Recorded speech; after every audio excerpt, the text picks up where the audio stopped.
What's up, y'all? I am back with part 7 of my story time. Things are starting to come together. We're starting to wrap up things, y'all, and let's get on. So, when we left off, Slick and Sabrina were standing face to face.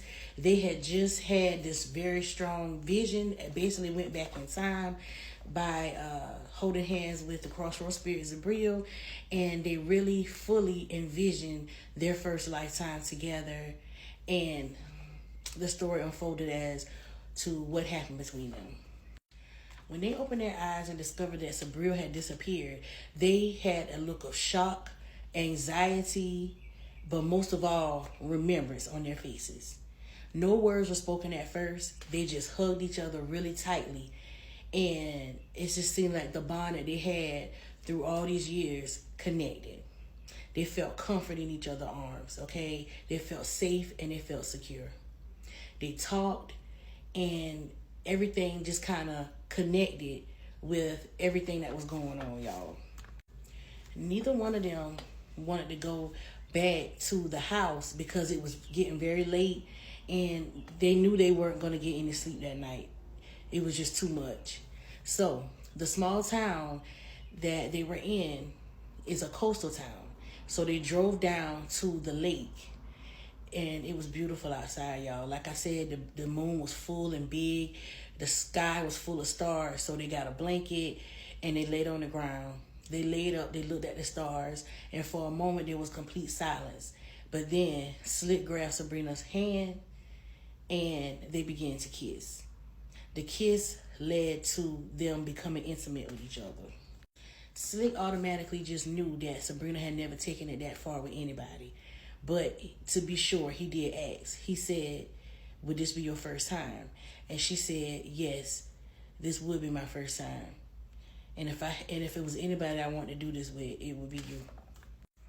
So under the moonlit sky with beautiful stars shining down, y'all, they made love under the moon.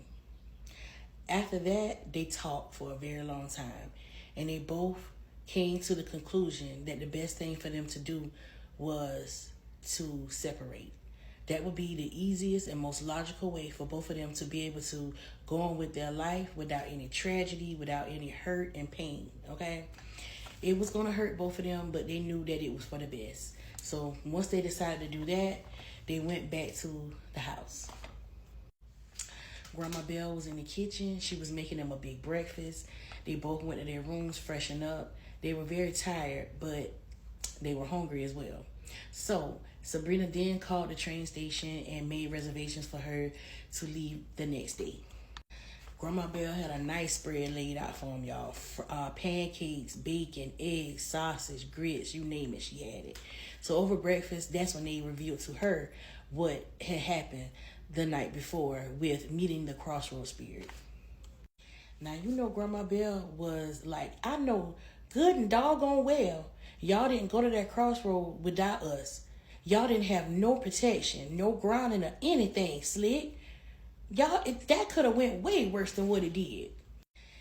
Slick and Sabrina both agreed with her, but then Slick reassured her that he knew what he had to do and he didn't want to wake them, but he needed answers. So then Sabrina told Grandma Belle and Granddaddy Fox that she would be leaving to go back home the next day. Grandma Belle was sad to see her go, and she wished that it was another way that they could stay together. She told them that she wasn't going to rest until she found a solution to this problem. She stated that she had been praying to her ancestors, and she knew that the answers would come, and there had to be a way that her and Slick could be together without them having to be apart. But she also told them that some space would give them both some time to think, and then things would come together naturally. So the next day, Grandma Belle, Granddaddy Fox, and Slick all took Sabrina back to the train station. When it was time for her to leave, she hugged them both, well, all three of them, very tightly. When she hugged Grandma Belle, and Grandma Belle let her go, she just stared at her for a long time. And Sabrina said, "What is it, Grandma?" She said, "I'm just going to miss you, girl. I'm just going to miss this beautiful face." She gave her a kiss on the cheek, and that's when Sabrina went and hugged Slick, and they promised that they would stay in touch with each other. So let's fast forward 6 months, y'all. So it's been 6 months since Sabrina's departure. Slick went into hermit mode, or should I say beast mode, y'all. He basically cut himself off from everybody, all his old friends and everything. Shine bought him out, and he took that money and he invested it in some real estate property in the area. So, he decided to stay down with Grandma Bell and Granddaddy Fox for a while. And during this time, y'all, he was working out. He would lift weights. I'm talking about the body was bodying, y'all. He would do daily runs in the mornings. He would run from all the way down the wine and dirt road all the way into town and back. He was eating a very strict diet of just fruits and berries and vegetables, of course. And yeah, he would do meditation. He had started to let his hair grow out. It was locking up. And he was just living his life in a spiritual and hermit mode type of way. He never got his gifts back. He accepted it. He knew that he was very protected by his ancestors. He knew that he was very spiritually gifted as well. And he accepted the fact that his gifts were gone. But he knew that in time, if it was meant for him to have them back, then he would get them. The only thing that he was experiencing from time to time was a reoccurring dream. And he felt like that reoccurring dream was coming because of the vision that he seen when he saw his past lifetime. So what he would dream would be like a big oak tree, and then he would see himself back in slavery time. It would just be like different flashes within the dream. Sometimes Sabrina would be in the dreams, and sometimes it would just be him working in the field or, in his cabin. But he never knew exactly what the dream meant. Then one morning, while he was on his run, on his way back to the house, he had a very strong vision, y'all. Like the vision hit him like a ton of bricks as he was running. The vision was so strong and intense that he had to stop for a minute and just take it all in. The vision showed him digging around a oak tree during slavery time. So that's when he started to put the pieces of the dream together. So of course, that plantation was now this big ass park. So then he heard a voice telling him to dig. So he knew that this was a sign that he needed to go and dig around that tree, but he wasn't sure what he was digging around that tree for. So sure enough, he got back to the house. He got a shovel, threw it in his car, and he headed to the park. Like I said, the park was not far from the house. So when he gets there, y'all, he's digging. And at first, for a while, he doesn't find anything. And then finally, y'all, he digs.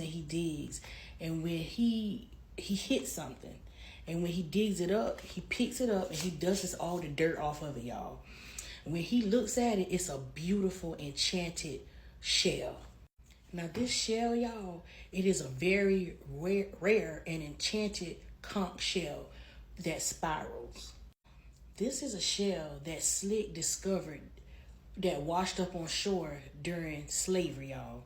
And when Slick found this shell, he believed that this was a gift from the ancestors. After he dusted it off and he looked at it, y'all, it looked like the shell started to glow. It started to connect to Slick, y'all. And within minutes, Slick always had beautiful light brown eyes. After holding the shell for a few minutes, y'all, his eyes turned green.